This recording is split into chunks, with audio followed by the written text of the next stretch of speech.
Welcome back, my friends, to the show that never ends, your daily delivery of all things Dog Pound Browns 3D, brought to you by the OBR. Appreciate everybody for tuning in. Obviously, part of what is now the OBR nightly video content, 6 p.m. You're going to get several great shows. Some nights you get 3 in total, some nights you get 2 in total.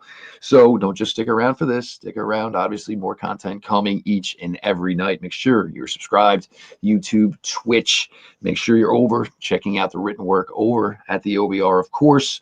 Highly recommend signing up for the insider package, getting great content from Mr. Brad Stainbrook when he's not laid up sick. And of course, Lane always in there as well. We appreciate, obviously, everybody for following along. Pete Smith in here today. This will be the episode with Pete this week. Probably get to next week, certainly with a Super Bowl preview, but, bye week. Good weekend, to check back in for the family and all that good stuff before, Super Bowl Sunday. That's basically a wrap. We will have the Shrine game played Thursday night. Senior Bowl practices, for all intents and purposes, are in the books to this point. And I've seen Pete spin out, I'll still call it Twitter. I'll call it Twitter to the day I die. Me as well. And like the quarterback talk. Look, it's not getting better. The question is whether it's getting worse. And look, this is where we're at. And this is where we're going to be at. You might see some nice, performances. Certainly Indianapolis at the combine. But, this isn't going to be enough to really alter anything up until this point. Pete, look, the two who are considered best in show right now, to this point have not seen, anything in the draft cycle from them, obviously. Kyle McCord, from everything you've been seeing, is, done well for himself. Certainly down in, Dallas, technically Frisco, Texas, with the Shrine Bowl. But, Mobile has probably brought maybe more questions than answers at the quarterback spot. And, I don't care. I understand the absolute need, the absolute urgency for this team at the position. But, if it just ain't there, it's completely out of your control. Yeah, we'll see what happens with Cam Ward as far as the combine goes and measurements, like his hands. If he comes in with which would explain all the fumbles. There's certainly at something that point, that's a I'm just concern. out. I will be out. Jalen Milroe, I'm out. But so to me, quarterback's not really a thing at 2, unless, one, the Titans pass on Cam Ward and he passes all those thresholds that are necessary to succeed, especially in the AFC North. So you're looking at everybody else. And to me, Jackson Dart is still quarterback 2, but where do you want to take him? And that's going to be a big question. I don't use the Senior Bowl really to ding people. Basically, if you compete, I'm not going to really hold it against you. He's obviously working on some stuff that he's going to have to continue to work on, including getting accustomed to taking snaps from under center. And what often gets lost in that is that the assumption is that the quarterbacks can't take snaps from center, and that it's certainly a thing that happens. But the centers also have to adjust to this new reality if they've been doing nothing but gun for their whole collegiate career. So some people are going to hold that against him. I don't really care. But to me, he's the second best quarterback in this draft. And, is he going to last to 33? I don't think so. But how far are you willing to go to get him? That's the big question. And frankly, at this point, I don't expect the Browns to get him. I expect he's going to go somewhere in the first round and probably out of the reach of the Browns in terms of trading up, or to the point where it's too expensive. And we'll see. Stranger things have happened. Obviously, we've seen quarterbacks tumble down boards, but that's where I'm at. And the further we go along in this process, the less I like this quarterback class as a whole. I didn't really like it to begin with. But yeah, you can't force the issue. Now, I fully expect the Browns will still draft one. It's just a question of where and who and value and all those things. And is the juice worth the squeeze? And I'm down on some of the guys that other people are higher on. To me, I think Shedeur Sanders is way more talented than Kyle McCord. But what Shedeur does in terms of fumbles and the pocket awareness that I think drops him so far down, but he's still ahead of McCord. And these guys are very similar in sort of how they play. They're both fundamentally pocket passers. Yes, they have legs that can theoretically move, but they're not guys who are going to like extend plays too much. You can move the pocket. They can run into the end zone, from the 5 or something like that. But for the most part, where they're going to be. That's partly a problem for me as I'm watching the NFL continue to play out, and that becomes more and more difficult to do with the dearth of offensive line talent and everything else. But the other part is, so what does that mean for Kyle McCord? I still think he's a day 3 guy. Will Howard, I know somebody's going to get to this point. I'm just waiting for when it happens.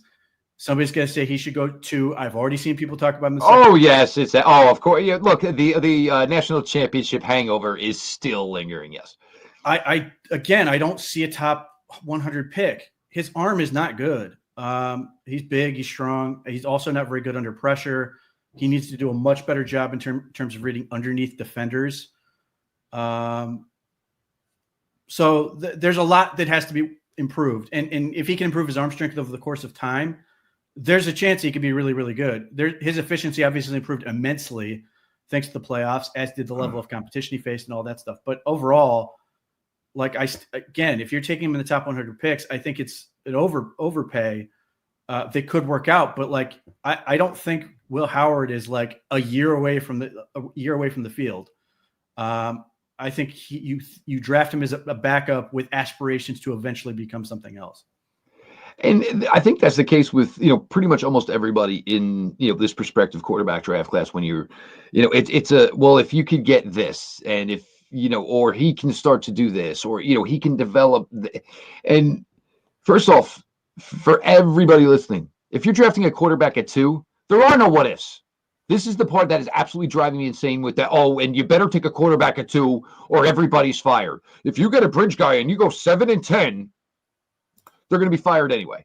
Well, if you go 2 and 15 with a rookie that you just spent the number 2 overall pick on, guess what? You're getting fired regardless. And guess what? The new regime is coming in, and they're going to be tasked with doing what? Finding a new quarterback.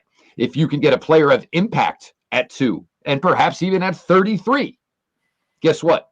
They can maybe give you a lot more return of your investment than a quarterback that has zero business, and I mean zero business, going number 2 overall in an NFL draft. That's just a fact.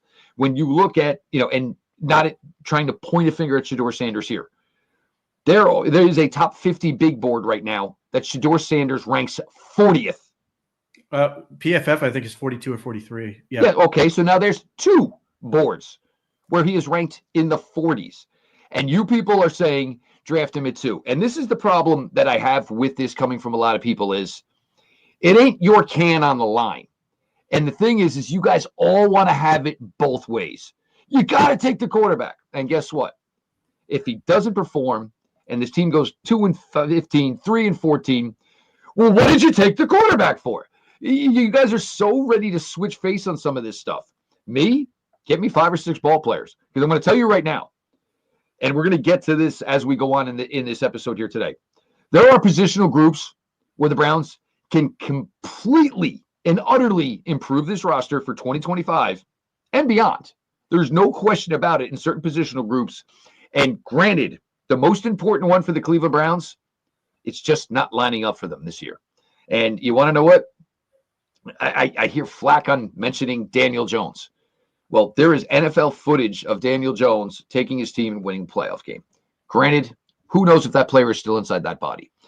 But as opposed to a guy that had so many questions in college and then trying to get that to translate into NFL success. Pete obviously out on Jalen Milroe, and I'll be honest with you, Pete was one of Jalen Milroe's strongest supporters up until we found out that, little hands, baby hands.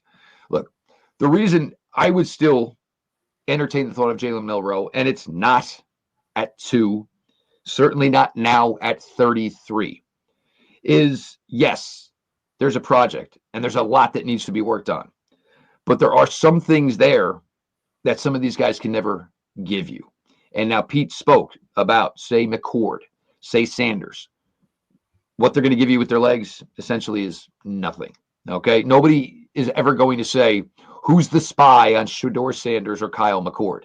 Remember when you all went up in arms years ago against the Kansas City Chiefs in the playoffs and 13-yard run beat it? That would be the equivalent of drafting one of these guys. You never saw it coming. Jalen Milroe could have that ability. Granted, he's got to have a million other things go right for him before you can get him in an NFL system and then say, oh, well, we have that ace in the hole. His ace in the hole is the best thing he's got right now. You got to do A, B, and C before you can even get to D to play quarterback in the NFL. To do it at 2, just to this, look, it's just not there. And yes, a year too late, certainly. Last year, there were a lot more options. No question about it. But you all enjoyed 2023, didn't you? You all enjoyed the team winning. You all enjoyed the team going to the playoffs. Well, that really altered certainly the course. There was no way. Plus, you didn't have the first round pick anyway. So it doesn't matter. But everybody wants to put it one way just so they can have it the other. Look, put out the best 53 you can.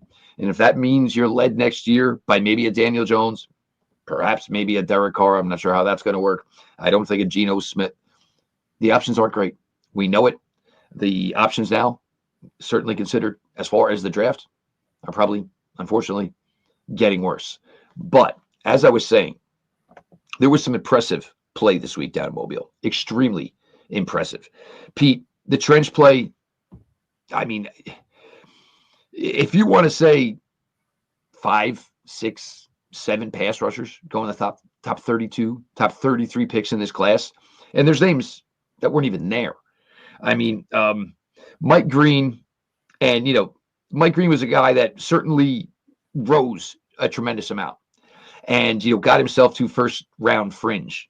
Well, Mike Green, after 2 days in Mobile and probably the bull rush, and you got to say HERD, heard around the NFL draft community, which led to I'm out because I got way too much to risk here now. But you want pass rushers. You like pass rushers, along with a bunch of other positional groups in this draft class. It's there in spades. Yeah, I think Mike Green was a top 15 pick before he showed up to the Senior Bowl. And just confirmed it. Yeah, I mean, it certainly helped. Now, he's way too in love with the spin move, but whatever. And yeah, that's one of those things. Yes, it's a great clip.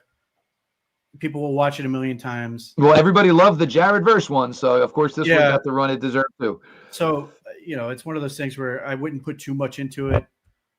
Just like I wouldn't, I guess you could argue that it confirms some of the questions people have with Josh Connerly, but I wouldn't hold it against him either. He's definitely not a right tackle.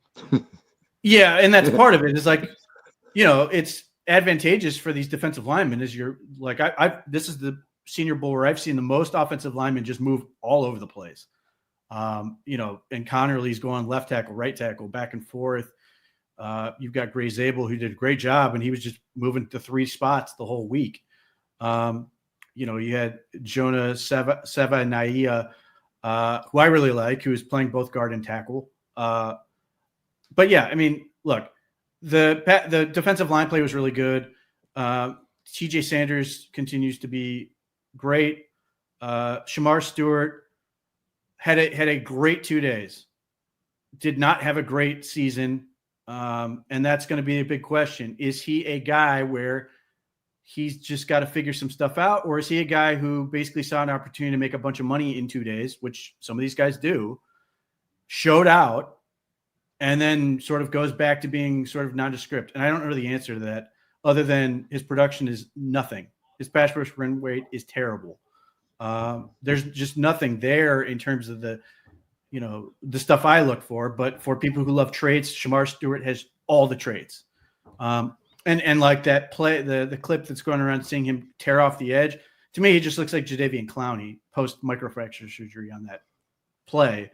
Maybe he can be a better version, but like, again, there's more that suggests he's the next Trayvon Walker than there is that he is the next, Myles Garrett or whoever you want to throw out there with that size. But we'll see. I mean, again, not to take anything away, he was great, but I remember when Perrion Winfrey was a completely different person at the Senior Bowl than he was in the regular season. So those guys certainly stood out. I think, Deion Walker, I still have more questions than answers, just the way he plays. He's super upright. We'll see what happens with North Carolina halfling center, who's Lampkin is just – he crushed it, and I still don't know what you do with him because he's 5'10", 270, but he was fantastic at both center and guard. I don't know how long that ride's going to last, or where you draft a kid like that, but was sensational. So there's a lot of guys in that mix that were good. A guy like Prince Uman Milan or whatever his name is from Ole Miss by virtue of going for Florida first. I have the same questions. Like, he's a guy who wins off his initial move really, really well, but has tough time countering. And for a guy who had just an unbelievably impressive pressure rate, he didn't do things that sort of jumped off the tape to me in this event. Like, he had good moments, but he still, to me, is, I think, a day two guy. But there were a lot of good players across the board that I think did better. Obviously, the left tackle from Alabama A&M, everybody's going to go back to the tape and look more about this kid. I saw someone suggest the first round. I don't think that's realistic, but this was a guy most people had in the 250 area. I think he's going to go higher than that. I think he's going to force teams to go back and watch him, who had a really strong week. And, that's sort of what you want to see from these guys. The kid from Jacksonville State, who was put in those competition periods and showed up in a big way, was impressive. So, for me, so much of the offensive line evaluation comes once we have athletic numbers, because there's no production for offensive linemen. So that's sort of the best way to get the full athletic profile, if nothing else, and then contrast that tape. So it's certainly interesting to watch how some of these guys went, but now we've got to go back and sort of, once we get those athletic numbers, and then really get into the tape and see where these guys measure up. The North Carolina kid, and look, there's no better feel-good story. 5'11", 270 pounds, and you're out there holding your own against, literally, 5-star blue chip recruits. And the thing with that is it was enough just for him to get to North Carolina, just enough to get to that level. And then, well, maybe this is, and now what? I mean, do you say, hey, can we knock him down 25 pounds? Can I get some, and this is maybe where athletic testing will help him. And, I'm not sure it's going to be enough that where it's going to blow your mind to say, okay, yeah, we've got a guy that, could be, a second tight end in blocking situations, could be an H-back, can be a fullback. Can I put a little bit more weight on him? And, can he hang on the inside if we put a little more weight on him? But, to say that there's a 270-pound offensive lineman in today's NFL, it's just staggering. And honestly, it sucks for the kid. Obviously, everything is there and then some. And unfortunately, genetics had him fall a little short. Pete, one of the things we noticed this year, and, with the progression of David Njoku with the Cleveland Browns, is when David Njoku is unavailable, it really, really hurts the Cleveland Browns offense, because he can control that middle. And the thing is it really difficult because teams kind of have to high-low defend him, due to the fact that linebackers can't cover him, and he's kind of too big for secondary players. But, so I'm not saying, you're replacing him here, or, so-and-so would only play if David Njoku was unavailable. But, I mean, as much as everybody, Loveland, Warren, and honestly, worthy of the hype they are getting, a kid like Elijah Arroyo, certainly Jason Taylor's son, Fannin to a lesser extent kind of showed that it's not just a MAC thing. He can probably find a way to be something that can contribute in the NFL. And we've talked about this a ton when we've covered this regime. And hey, every now and then maybe double up and try to get yourself. So look, you can go big, you can go small, but I mean, this tight end group, there's a lot to be had here. And they've never really been able to kind of get somebody that can give a significant enough contribution along with David Njoku as well. Well, I mean, looking historically at how the Browns have drafted since 2016, they tend to get guys who make an impact in the passing game and then teach them how to block, which is literally what they did with David Njoku. They did it with Seth DeVolve out of the Ivy League. They did it with Harrison Bryant out of Florida Atlantic. That's been their track record. So if they stick to it, Elijah Arroyo and Harold Fannin stick out. Now, Harold Fannin's going to always be an F, a guy who can line up in the slot, can line up as a wing, and do all those things because he's just too short to be a full service inline guy.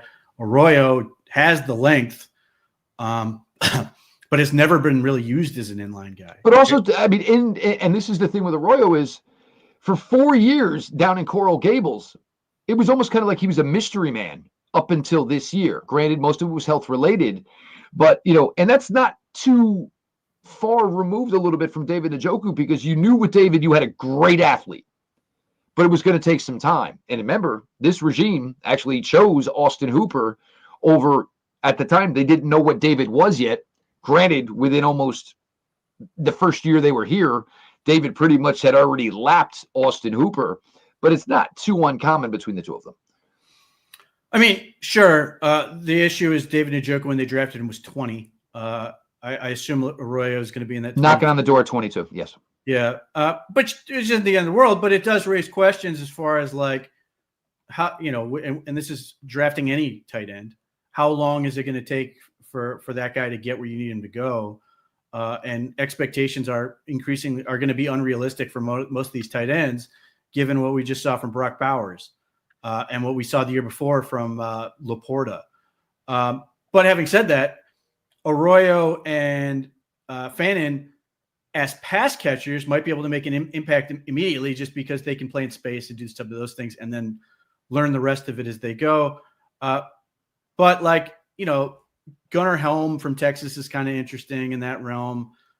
But like there aren't a ton. There are some decent tight end prospects out there, but like in terms of, again, highlighting the guys that make the most sense for what the Browns have looked for traditionally, those are the guys I'd have my eyes on. And maybe there's somebody else I'm forgetting off the top of my head that sort of fits into that premium production receiving threat guy, or just somebody who's really talented in that area.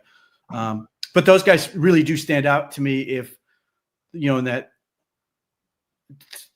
third round, maybe fourth round area, if, depending on the board falls and you're just like, yeah, we're going to go ahead and take another one of these. We want to fill out the room more.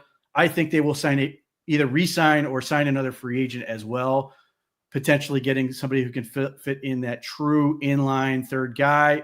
Unless, again, they just decide, we'll just do it with the sixth lineman again, which I'm perfectly fine with. I'd rather use that roster spot on a lineman myself.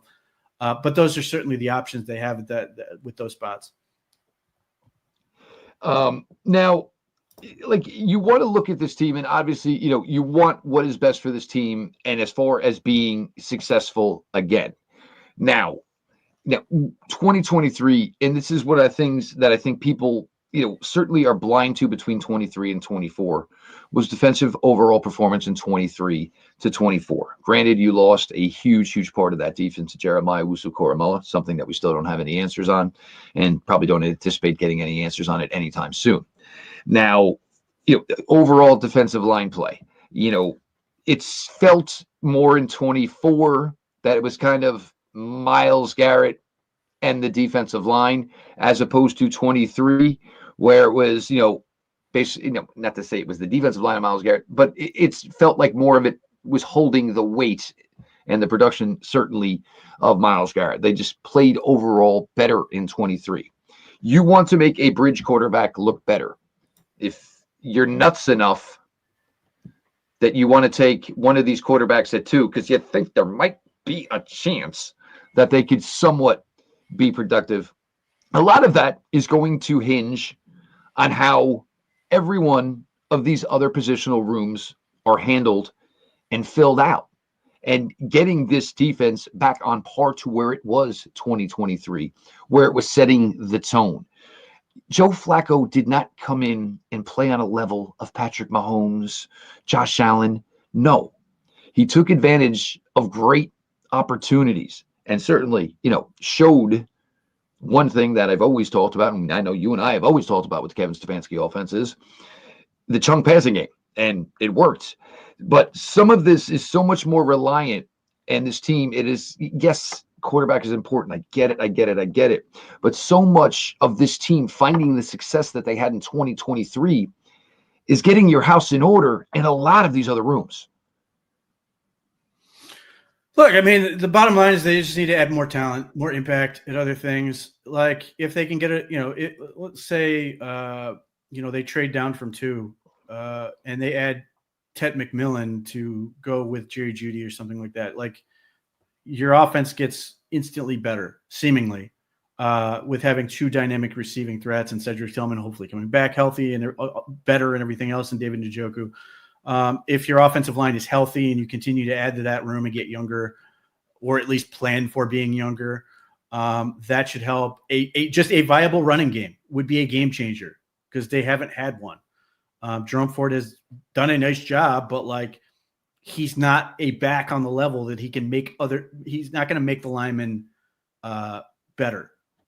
So, and I think the Browns should obviously be looking at that running back room as well. But that's just the offensive side of the ball. Defensively, they can just continue to add more impact. If they do take Abdul Carter second overall, then they're going to have one of the most exciting pass rushes in the league.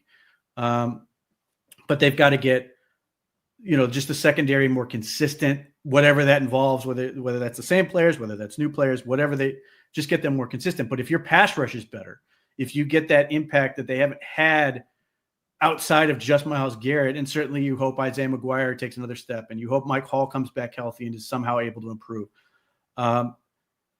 If you can just add that true elite threat opposite him, and that will not be easy for a rookie, but nevertheless, I still look at Chop Robinson as sort of the lens I would look for Abdul Carter as a rookie, and he's in the mix for offensive rookie of the year on defense. Or defensive rookie there. If you can do that, then your secondary is immediately better by just being able to rush the passer better. And this was the case the previous year when they had Zadarius Smith, and their defense was, number 1 in the league. There were plenty of plays where the Browns blew coverages, unfortunately, but the quarterback didn't have time to beat them. So, those are all ways you can sort of make this situation better, and all of it to take pressure off of whoever you put under center. And that would be true even if they took a quarterback at 2. But like, that's obviously a huge focus for them, is just making it better. And so much of that is getting healthy and staying healthy in as much as they can. And those are obviously gonna be challenging things, but like just looking ahead to training camp, they're not going to be in the situation they were last year. DeJuan Jones is already out of his boot. I don't know how much stronger and everything else he's going to be by July, but Jack Conklin's healthy. You're gonna have 2 tackles that you didn't have for camp last year, and that was with Jed Wills out as well. You're gonna have all of your your interior guys healthy. They're going to be able to hopefully practice in a manner that's going to be more effective. That was such a big issue for them, in addition to all the issues they had at quarterback, and presumably they're going to sign a veteran quarterback who is healthy. I don't suspect they're going to sign an injured one. So that's going to be able somebody who can step right in and get reps. Those were all things that they lost a little bit last year, and I think it's going to be more helpful for them. And yes, there's no doubt that just getting Deshaun out of the building, out of the country, out of the continent, wherever he needs to go, Guam, then that's going to help this team. It was a problem. And like, there were people that were like, I remember getting people who were mad that Deshaun wasn't in the building when he was injured. Is like, they let him go on vacation. And I'm telling you, sitting there going, they want him out of the building any way they can get him, call it a vacation, whatever. They just wanted him out. We'll pick up the tab at the hotel, whatever we got to do. And I'll go with this here, because this is what now, and the conversations, and what they told Myles Garrett to appease him at the end of the season. You know what they told him? We know what you're all saying. We agree with you. 4 ain't it. We are moving on from 4. And I think that's where Myles Garrett said, all right, I'm here on behalf of the boys. We just want to make sure we're all on the same page. And that's all Myles Garrett needed to hear. I don't even think it took that, though. Like, that's the thing. I just don't think it took. people look, and for the sake of storytelling, it's really interesting to be able to say, oh, Myles Garrett was all out on the franchise and then suddenly he's back. They must have said something awesome to him. But they had to pin like 4 fingers back to get to a point where he's like at least willing to consider this, even though in that answer he still led with, I want to be a Cleveland Brown and I want to win here. Like he never wanted to leave. He kept saying this over and over again. I don't want to leave. I want to win and I want to win with the Cleveland Browns. Yep. He's fully invested in this thing. I never took it that way. I think it was the plan. So be it. Yep. I never took it that way as well. I think more of it is, and we've seen this maturation of Myles coming in as, the young hotshot, then becoming the best player on the team. Now it's kind of being the leader and the voice of the team. And look, it's not easy for everybody to do. It's just not something that everybody is born with. And I think that's kind of what Myles was saying is like, hey, I just want to make sure you guys all know that, me and all the other 52 guys, we're pissed off. We're not happy with the way things are going. But here's the last one I want to go with. Browns have 5 picks in the top 103. If I were to say it is in some way, shape, or form, and I'm not putting them in order, so stop everybody before you even go there. If the 5 picks consisted of a quarterback, an offensive lineman, a defensive tackle, an edge, and some sort of offensive skill, think it makes sense? Yeah, I think it's pretty reasonable. To me, and of course, this is where we're standing right now, everybody. So just keep that in mind. I say that as you've been stealing my takes on certain running backs, but you've come around. What running backs? All of a sudden, LaQuint Allen's my guy. Yeah, right. Anyway. How many games of Syracuse do you watch this year? But you are coming around to the fact that like this, there are enough running backs that every team in the league could take one in this draft and be very happy with it. This is the year you take 2. That's where I'm at. But that's what I'm saying. Literally, Mel Kiper's got 33 draftable running backs. That's 1 per team. If all of them take one. So, and more likely they won't. So you have an opportunity to get 2 per team. So look, if the value is phenomenal, great. Like if the kid from Iowa is sitting there in round 3, I'm running the card up. I'm taking it and we're done.